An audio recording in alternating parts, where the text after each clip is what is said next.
আসসালামু আলাইকুম প্রিয় দর্শক, সবাইকে স্বাগত জানাচ্ছি আমাদের এই চ্যানেলে। আজকের এই ভিডিওটি দেখছেন মানে আপনি নিশ্চয়ই নবম পে স্কেল নিয়ে সর্বশেষ তথ্য জানতে চান? তাহলে একদম সঠিক জায়গায় এসেছেন। কারণ আজকে আমি এমন কিছু তথ্য দিতে যাচ্ছি যেগুলো এই মুহূর্তে সবচেয়ে আলোচিত, সবচেয়ে গুরুত্বপূর্ণ এবং সবচেয়ে নির্ভরযোগ্য। আজকে যে খবরটা সবচেয়ে বেশি মানুষের মুখে মুখে সেটা হলো সরকার ঘোষণা দিয়েছে আগামী ১ জুলাই ২০২৬ থেকে নবম পে স্কেল কার্যকর হবে। এই ঘোষণাটি এসেছে সর্বোচ্চ পর্যায় থেকে। প্রধানমন্ত্রী তারেক রহমান নিজেই নির্দেশ দিয়েছেন ১ জুলাই থেকে নতুন পে স্কেল বাস্তবায়ন করতে। অর্থ মন্ত্রণালয়ের উচ্চ পর্যায়ের একজন কর্মকর্তা গণমাধ্যমকে বলেছেন, জুলাই থেকে সরকারি চাকরিজীবীরা নতুন কাঠামোতে বেতন পাবেন। এ নিয়ে এখন আর কোনো সংশয় নেই। এটা অত্যন্ত গুরুত্বপূর্ণ, কারণ এতদিন মানুষ ভাবতেন এটা হয়তো আবারও পিছিয়ে যাবে। কিন্তু এবার সর্বোচ্চ পর্যায়ে নির্দেশ আছে, বাজেটে বরাদ্দ আছে, কমিটি কাজ করছে, সব দিক দিয়েই এটা এগিয়ে যাচ্ছে। তবে এখানে একটি খুব গুরুত্বপূর্ণ প্রশ্ন আছে, যেটা অনেকেই জিজ্ঞেস করছেন। সেটা হলো, গেজেট প্রকাশ না হলেও কি জুলাই থেকে নতুন বেতন পাওয়া যাবে? এই প্রশ্নের উত্তরে সংশ্লিষ্ট সূত্র জানিয়েছে যে সরকারিভাবে গেজেট প্রকাশ না হলেও ১ জুলাই থেকে নতুন বেতন পাওয়ার ব্যবস্থা করা হচ্ছে। তবে টাকা হাতে পেতে ২ থেকে ৩ মাস সময় লাগতে পারে। মানে জুলাই, অগস্ট, সেপ্টেম্বর এই ৩ মাসের বেতন একসাথে পেতে পারেন। তবে নতুন কাঠামোয় বেতন গণনা শুরু হবে জুলাই থেকেই, এটা নিশ্চিত। এখন সবচেয়ে আলোচিত প্রশ্নে আসি, বেসিক বেতন ৫০% বাড়বে নাকি শতভাগ বাড়বে? বন্ধুরা, এই প্রশ্নের উত্তর এখনো চূড়ান্ত হয়নি। এই মুহূর্তে দুটি প্রস্তাব টেবিলে আছে। একটি প্রস্তাব হল বেসিক বেতন ৫০% বৃদ্ধি করা, আরেকটি প্রস্তাব হল বেসিক বেতন শতভাগ বৃদ্ধি করা, অর্থাৎ দ্বিগুণ করা।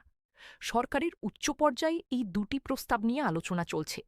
যে প্রস্তাবটি চূড়ান্ত হবে সেটা গিজেটে প্রকাশিত হবে। তবে গুরুত্বপূর্ণ তথ্য হল যে দুটি প্রস্তাবই আছে, সেই দুটিই কিন্তু বর্তমান বেতনের চেয়ে অনেক বেশি। তাই যে কোনো একটি হলেও কর্মচারীরা উপকৃত হবেন। এবার আসি একটি অত্যন্ত গুরুত্বপূর্ণ খবরে, যেটা ২৪শে জুন ২০২৬ সালে এসেছে, মাত্র কিছুদিন আগের খবর। নবম পে স্কেল বাস্তবায়নের বিভিন্ন গুরুত্বপূর্ণ বিষয় চূড়ান্ত করতে পে স্কেল সংক্রান্ত সচিব কমিটি বৈঠকে বসেছে। এই বৈঠকে বিশেষ গুরুত্ব পেয়েছে ১১তম থেকে ২০তম গ্রেডের কর্মচারীদের বেতন বৈষম্য দূর করার বিষয়টি। একই সাথে আইনি ভেটিং এবং ডিজিটাল পদ্ধতিতে বেতন হিসাবের বিষয়টিও আলোচনা হয়েছে। এর আগে ১৮ জনের বৈঠকে জাতীয় বেতন commission, Bangladesh judicial service pay commission এবং সশস্ত্র বাহিনীর বেতন কমিটির প্রস্তাবগুলো পর্যালোচনা হয়েছে। মানে সরকার এই বিষয়টি একদম শেষ পর্যায়ে নিয়ে এসেছে।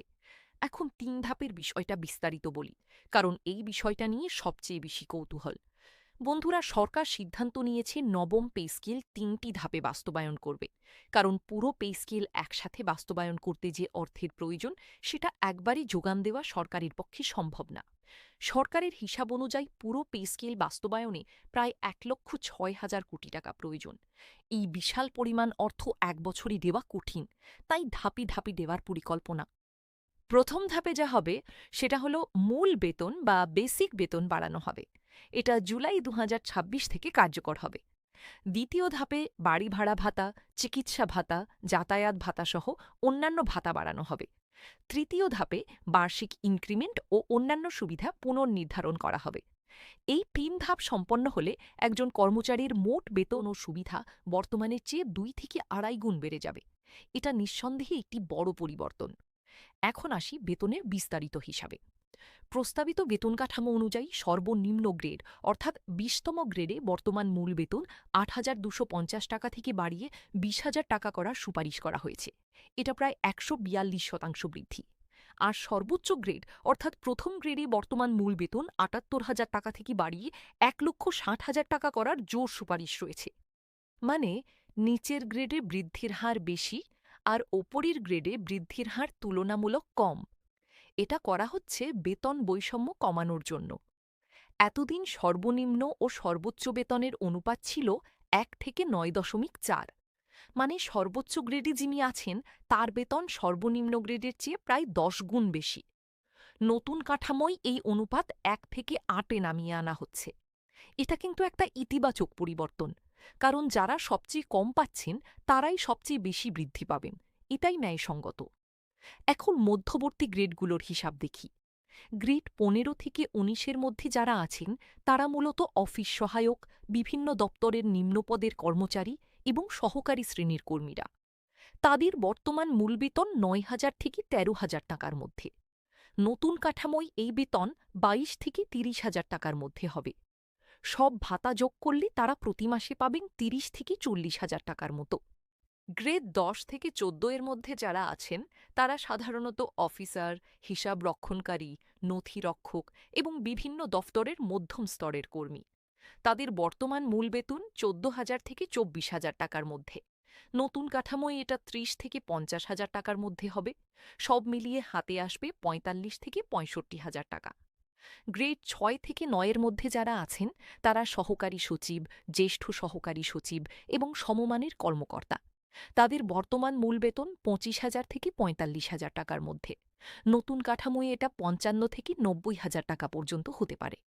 গ্রেড ২ থেকে ৫ এর মধ্যে যারা আছেন তারা উপসচিব, যুগ্ম সচিব, অতিরিক্ত সচিব পদের কর্মকর্তা। তাদের বর্তমান মূল বেতন ৪৩,০০০ থেকে ৭৫,০০০ টাকার মধ্যে। নতুন কাঠামোয় এটা ৯০,০০০ থেকে ১.৫ লাখ টাকা পর্যন্ত হতে পারে। তবে আবারও মনে করিয়ে দিচ্ছি, এই হিসাবগুলো প্রস্তাবিত, এখনও চূড়ান্ত গেজেট হয়নি। গেজেট হলেই চূড়ান্ত জানা যাবে। এখন একটু কথা বলি একটি বিশেষ বিষয় নিয়ে, যেটা অনেকেই জানেন না। সেটা হলো গ্রেড সংখ্যা নিয়ে। বর্তমানে সরকারি বেতন কাঠামোয় ২০টি গ্রেড আছে। কমিশনের পক্ষ থেকে প্রস্তাব ছিল এই গ্রেড কমিয়ে ১৪ বা ১৬টিতে আনার। তবে সর্বশেষ তথ্য অনুযায়ী গ্রেড আগের মতোই ২০টি বহাল রাখা হচ্ছে। এই সিদ্ধান্তের পেছনে কারণ হল, গ্রেড কমালে একটি বিশাল প্রশাসনিক জটিলতা তৈরি হতো। কারণ কোটি কোটি কর্মচারীর পদ পুনর্নির্ধারণ করতে হতো, যেটা সময় সাপেক্ষ এবং বিতর্কিত। তাই পুরনো কাঠামো রেখে শুধু বেতনের পরিমাণ পরিবর্তন করা হচ্ছে। এখন কথা বলি একটি বিষয় নিয়ে, যেটা সামাজিক মাধ্যমে অনেক আলোচনা হচ্ছে। সেটা হলো, নতুন পে স্কেলে কি বিশেষ সুবিধা বাতিল হচ্ছে? হ্যাঁ, এই তথ্যটি সত্যি। নতুন পে স্কেলে কিছু বিশেষ সুবিধা বাতিল করার পরিকল্পনা আছে। এটার মানে কি? এতদিন সরকারি কর্মচারীদের মধ্যে কিছু পদে বিশেষ সুবিধা ছিল, যেমন নির্দিষ্ট কিছু ভাতা বা বোনাস, যেটা অন্যরা পান না। নতুন পে স্কেলে এই ধরনের বৈষম্যমূলক সুবিধা কমিয়ে আনার পরিকল্পনা হচ্ছে এবং সেই অর্থটা মূল বেতন বাড়ানোর জন্য ব্যবহার করা হবে। এতে সব কর্মচারী কমবেশি সমান সুবিধা পাবেন এবং বৈষম্য কমবে। এটা একটি ইতিবাচক পদক্ষেপ, কারণ একটি কার্যালয়ে যদি একজন অন্যের চেয়ে বেশি সুবিধা পান এবং সেটার ন্যায্য কারণ না থাকে, তাহলে সেটা কর্মক্ষেত্রে অসন্তোষ তৈরি করে। এবার আসি একটি দিকে যেটা অনেকেই ভুলে যান, কিন্তু এটা আসলে অনেক বড় বিষয়। সেটা হলো ডিজিটাল পদ্ধতিতে বেতন হিসাব। সরকার ইতিমধ্যে আইবাস প্লাস প্লাস নামে একটি ডিজিটাল ব্যবস্থা চালু করেছে, যেখানে সরকারি কর্মচারীদের বেতনের সমস্ত হিসাব ডিজিটালি রাখা হয়। নতুন পে স্কেলের জটিল হিসাবও এই ডিজিটাল প্ল্যাটফর্মের মাধ্যমে করা হবে। এতে ভুল কম হবে, সময় কম লাগবে এবং স্বচ্ছতা বাড়বে। এই ডিজিটাল ব্যবস্থার কারণেই নতুন পে স্কেলের বেতন হিসাব অনেক দ্রুত করা সম্ভব হবে, যেটা আগে হাতে হিসাব করতে হতো এবং অনেক সময় ভুল থাকত। এখন কথা বলি একটি আবেগপূর্ণ বিষয়, যেটা না বললেই নয়। বাংলাদেশের সরকারি কর্মচারীরা, বিশেষ করে নিচের গ্রেডের কর্মচারীরা যে পরিস্থিতিতে আছেন, সেটা সত্যিই কষ্টের। একজন চতুর্থ শ্রেণীর কর্মচারী যিনি ঢাকায় থাকেন, তাঁকে বাড়ি ভাড়া দিতে হয় ৮ থেকে ১০,০০০ টাকা। ছেলেমেয়ের স্কুলের বেতন দিতে হয়, বাজার করতে হয়, অসুখ হলে ডাক্তার দেখাতে হয়। এই সব মিলিয়ে ১০,০০০ টাকায় কি একটি পরিবার চলে? উত্তর হল না, চলে না।